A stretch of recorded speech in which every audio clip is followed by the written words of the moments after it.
Bem no início do século XX, na Rússia Imperial, que naquele momento era um dos maiores e mais ricos impérios do planeta, apareceu um homem semi-analfabeto, camponês, que quase nunca se banhava e era um monge. Contudo, ele conseguiu escalar e entrar na alta sociedade russa e finalmente foi apresentado ao czar da Rússia e à czarina Alexandra.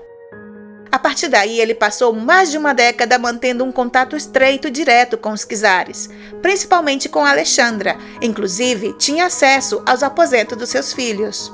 A presença desse homem contribuiu de uma forma decisiva ao desastre e trágico final da família Romanov e à extinção do Império Russo, que estava no poder há mais de 3 séculos.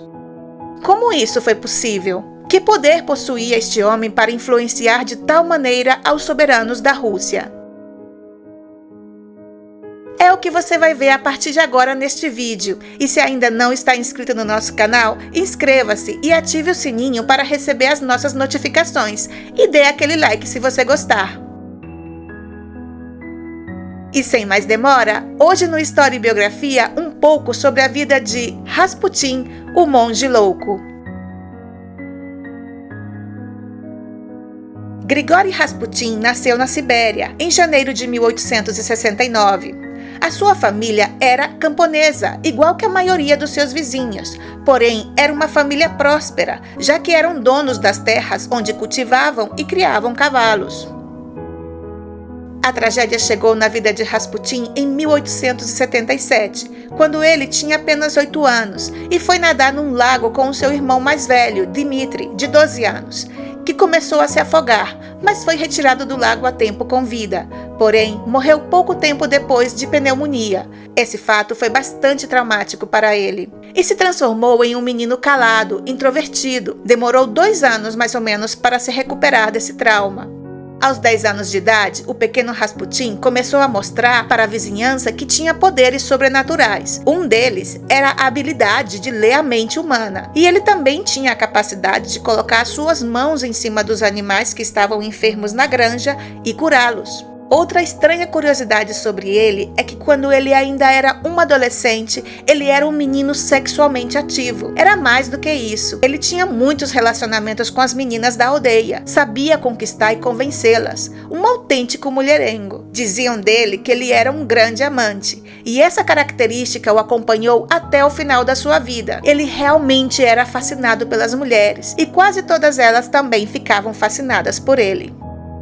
Mas houve uma que não caiu nos seus poderes de sedução. Ela se chamava Praskovia Fyodorovna, que resistiu aos seus galanteios durante 6 meses, até que ele decidiu se casar com ela. Nessa época, ele tinha 19 anos e ela tinha 23. O casamento durou até o fim da vida deles e tiveram 3 filhos: Dmitri, Maria e Bárbara. Rasputin foi um pai amoroso e um bom esposo, ainda que nunca foi fiel à sua mulher, continuando com as suas várias aventuras sexuais. A sua esposa tolerava essa situação e dizia que ele era bastante homem para ter mais de uma mulher.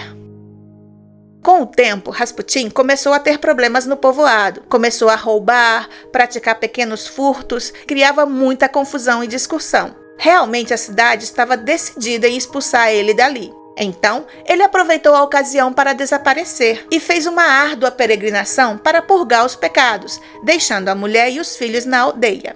Caminhou mais de 300 quilômetros até o mosteiro da cidade de Verjuturi. Lá ele conheceu o ancião Makary, conhecido por ser um dos homens mais sábios de toda a Rússia, que imediatamente teve um especial interesse em Rasputin. Disse a ele que ele tinha uma grande vocação e dons espirituais, mas que deveria desenvolvê-los.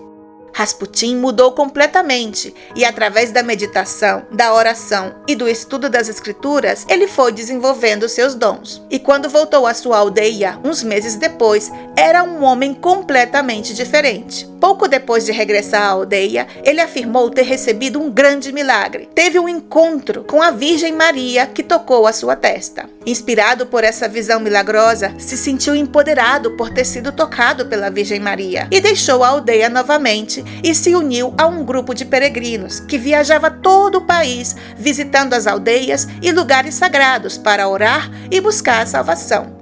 E assim, Rasputin esteve peregrinando por toda a Rússia durante mais de 15 anos, ainda que de vez em quando ele voltava à sua aldeia para visitar a família.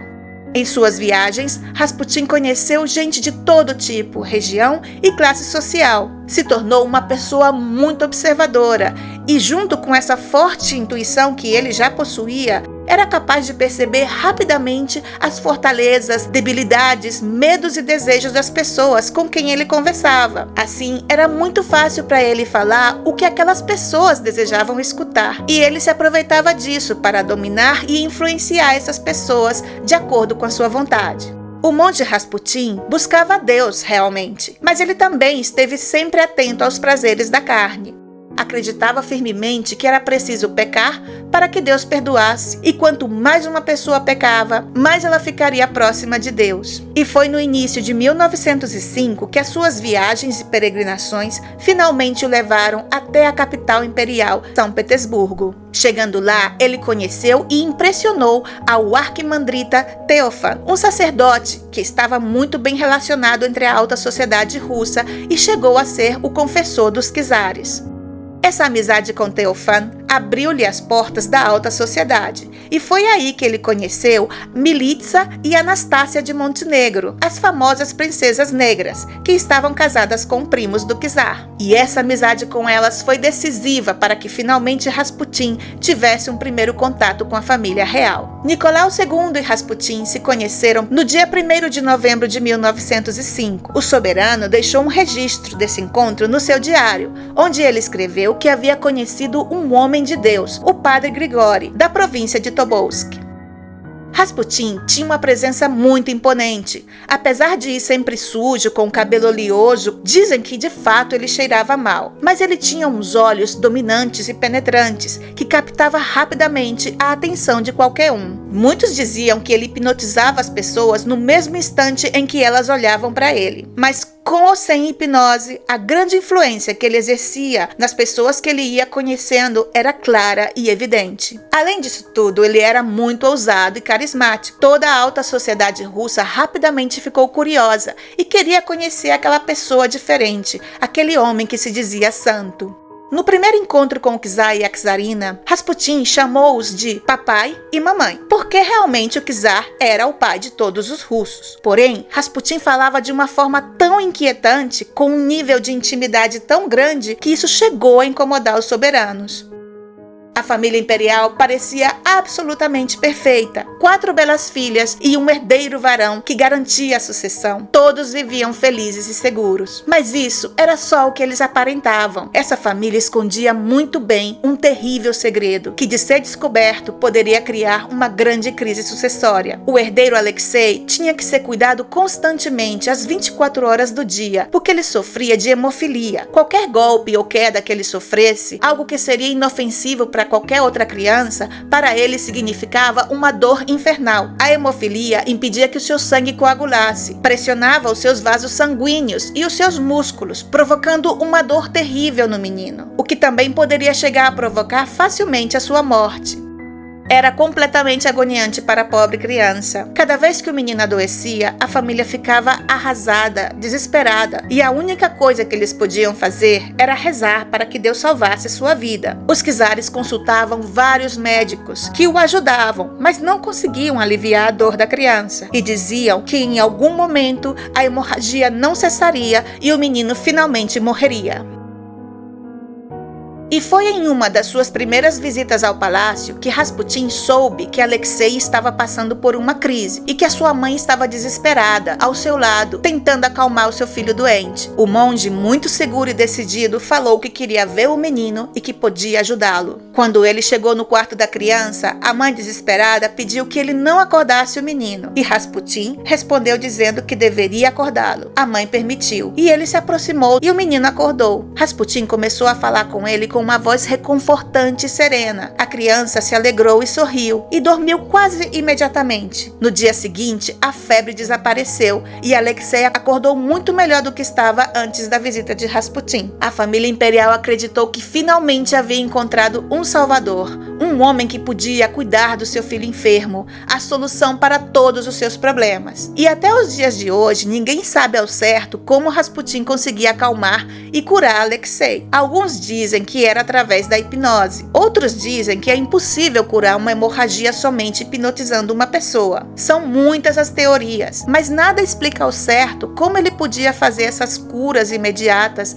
e tão eficazes no menino. Rasputin conseguia curar Alexei ainda estando a milhares de quilômetros de distância. Uma vez, ele estando na sua cidade natal, recebeu um telegrama desesperado da czarina que dizia que Alexei tinha caído e estava sangrando. Rasputin enviou um telegrama de volta a ela dizendo que ele já havia orado e que o menino ficaria bem e sobreviveria. Ao dia seguinte, a hemorragia cessou e Alexei melhorou. A partir daí, Alexandra já não queria mais saber de nenhum médico cuidando do seu filho. Confiava plenamente nos poderes milagrosos do monge Grigori.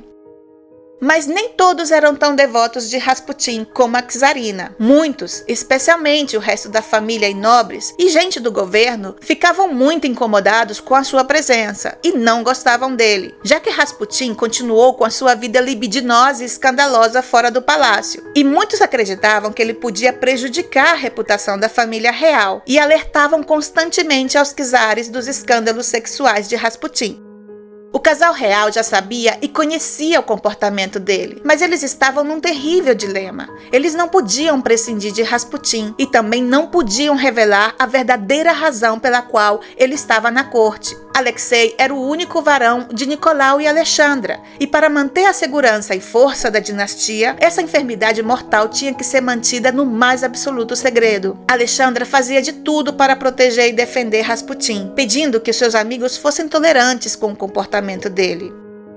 Com o passar do tempo e os escândalos de Rasputin, o povo, que obviamente não conhecia a razão pela qual ele estava lá na corte real, começou a se deixar levar por todo tipo de fofoca, conversa e rumores que se inventavam sobre ele e os czares. O rumor de que Rasputin havia hipnotizado ao czar e era amante da czarina ganhou mais força ainda quando começou a circular uma carta escrita pela própria Alexandra, muito agradecida, em que ela dizia o seguinte: meu bem-amado e nunca esquecido mestre, salvador e instrutor, beijo as suas mãos e descanso a minha cabeça sobre os seus queridos ombros. Existem ainda outras cartas que Alexandra escreveu para Rasputin, onde se pode ver essa paixão e devoção que ela mostrava para ele. Porém, se nota claramente que não era um tipo de paixão carnal. E em nenhuma dessas cartas ela fala de qualquer relação carnal entre eles. E todos sabem que a grande paixão dela, o grande amor da vida dela, sempre foi o Nicolau e vice-versa. Os dois realmente estavam muito apaixonados. Essa devoção que Alexandra tinha por Rasputin era unicamente porque ela o considerava o salvador do seu filho. Esse é um motivo mais do que suficiente para justificar esse tipo de amor e devoção que ela tinha pelo monge. Mesmo assim, a verdade já não tinha nenhuma importância nesse caso. Todo o povo russo já estava acreditando firmemente que Rasputin era um ser maligno e que tinha hipnotizado o czar e era amante da czarina. E se isso fosse pouco, Rasputin ainda colocava mais lenha na fogueira, porque ele gostava de aparecer, dizendo que ele era muito importante no império, imprescindível. As pessoas já sabiam que ele tinha aquela influência sobre os soberanos, mas ele gostava de exagerar ainda mais. Apesar dele nunca ter afirmado que tinha tido um caso com a czarina, se alguém lhe perguntava se isso era verdade, ele não dizia nem que sim, nem que não. Na verdade, não fazia nenhum esforço para desmentir essa história. Dessa forma, e mesmo sem querer, Rasputin estava simplesmente acabando com a reputação e a própria dignidade do czar como soberano da Rússia. Rasputin se tornou em uma autêntica humilhação para a família de Nicolau, porque naquela época o povo russo não era muito democrático, e quando um camponês se coloca junto ao czar no mesmo nível, os outros camponeses perdem o respeito ao soberano czar, pai de todas as Rússias, por direito divino. Essa aproximação tão estreita e pública com Rasputin foi um tremendo erro cometido pela família real. Durante mais de uma década, Rasputin ficou sendo responsável pela saúde e cuidados do Alexei. Ele vivia em um apartamento de 5 cômodos, confortável, mas sem luxo, num bairro obreiro no entorno de São Petersburgo. No domingo, 28 de junho de 1914, o herdeiro do trono austro-húngaro, o arquiduque Francisco Fernando e a sua esposa foram assassinados em um atentado em Sarajevo por um nacionalista sérvio. E esse foi o estopim para o início da Primeira Guerra Mundial. Nesse momento, Rasputin não estava em São Petersburgo, e sim na sua aldeia natal.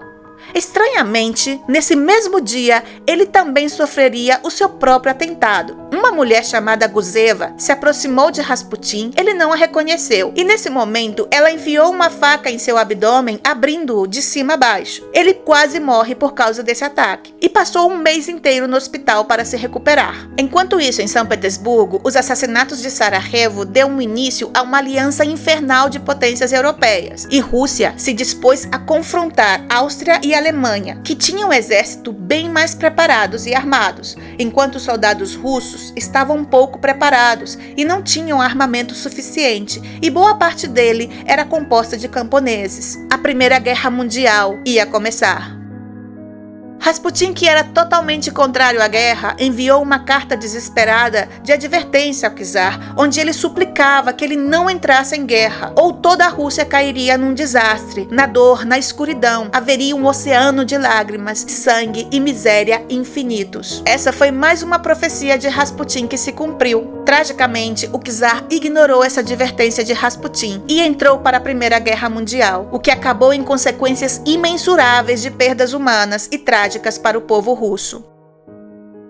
Rasputin volta para a capital bastante mudado depois que recebeu aquela facada. Ele nunca se recuperou totalmente e passou a ser uma pessoa mais hostil, irritável. Para amenizar a dor, ele bebia grandes quantidades de álcool e começou a criar ainda mais escândalos e confusões que antes. Estava agora completamente sem controle, passando noites na sarjeta em companhia de prostitutas à vista de todos. O exército russo continuou sofrendo amargas derrotas no campo de batalha, e o pão e a comida escasseava cada vez mais nas grandes cidades. O caos era absoluto. O povo culpava Rasputin por todas as falhas e tragédias que o país estava vivendo, e os revolucionários aproveitaram isso como tática para atacar. Diante disso, Nicolau toma a decisão de assumir ele mesmo o comando do exército russo, deixando a sua mulher como regente no império. Ela certamente não deixaria de escutar atentamente os conselhos do seu querido salvador Rasputin. Alexandra realmente acreditava que Deus falava com a família através de Rasputin e dava muita importância a todos os conselhos dele na hora de governar o país, que já estava numa situação deplorável. Enquanto o czar estava no fronte, ela mandava várias cartas pedindo para que ele desse ouvido aos conselhos de Rasputin. A situação já era completamente insustentável. Os nobres começaram a querer tomar providências e dar uma solução ao problema Rasputin. O príncipe Félix Yusupov começou a tramar a morte de Rasputin no seu próprio palácio. Ele era um dos membros mais ricos e prestigiosos da nobreza russa. Também era uma pessoa com uma grande instabilidade emocional e com grandes dúvidas sobre a sua identidade sexual. Muitos dizem que ele estava completamente fascinado com o magnetismo sexual de Rasputin, e é possível que em algum momento ele tenha feito alguma proposta para o Rasputin, que recusou, já que não estava interessado em uma relação homossexual. Muitos acreditam que os motivos do príncipe para assassinar Rasputin foram tanto pessoais quanto patrióticos. Yusupov reuniu um pequeno grupo de conspiradores e convidou Rasputin para ir na sua casa. Entre esses conspiradores havia um médico. Eles prepararam uma mesa com vários bolinhos de creme. Cada um deles continha a quantidade exata de cianureto para matar uma pessoa. E por via das dúvidas, também prepararam vinho com cianureto. Em dezembro de 1916, Yusupov leva Rasputin a uma sala no sótão do seu palácio, com a desculpa de que a sua mulher estava um pouco adoentada e queria conhecer o monge. O príncipe fica sozinho no sótão com Rasputin, e os outros conspiradores estão na parte de cima esperando os resultados. Yusupov oferece bolinhos de creme para Rasputin, que come 2 ou 3 de uma só vez, porém não faz nenhum efeito no monge. E o príncipe também lhe oferece vinho, e Rasputin o toma sem nenhum problema. Yusupov começa a ficar nervoso e passa mais ou menos 1 hora inteira com conversas sem sentido com Rasputin para ver se o veneno faz efeito. Então ele pede licença e sobe desesperado e fala para os seus amigos que Rasputin havia comido vários bolos e bebido vinho e continuava vivo. Diante disso, ele baixa com uma pistola e atira em Rasputin e sobe novamente para dizer aos seus amigos que conseguiu matá-lo. E quando todos baixam ao sótão para se livrar do corpo, Rasputin já não estava lá. Ele saiu correndo em direção à saída do palácio. Os conspiradores vão de trás dele e disparam várias vezes, e 2 tiros alcançam Rasputin, que cai de costas. Eles pegam o corpo e se dirigem à Ponte Petrovsky, e lançam o corpo de Rasputin amarrado ao rio Neva, e finalmente respiram aliviados. Rasputin havia morto. 2 dias depois, quando retiraram o corpo sem vida de Rasputin do rio, a sua posição sugere que ele ainda conseguiu se liberar e lutou de forma incansável, desesperada pela sua própria vida, porém, finalmente morreu congelado no rio. Fizeram uma autópsia e declararam que a sua morte foi causada pelos tiros. O povo russo e muitos nobres ficaram aliviados, e até o próprio czar parece ter recebido a notícia da morte dele sem muita tristeza. Já Alexandra ficou completamente desconsolada, sem saber o que fazer agora para salvar o seu filho. Enterrou o corpo de Rasputin em uma cerimônia privada, para que não fosse descoberto. Um pouco antes da sua morte, Rasputin havia enviado uma terrível maldição para o czar e toda a sua família, que dizia o seguinte: "Pressinto que chega o meu fim. Se eu morro pelos meus irmãos camponeses russos, você não tem nada a temer.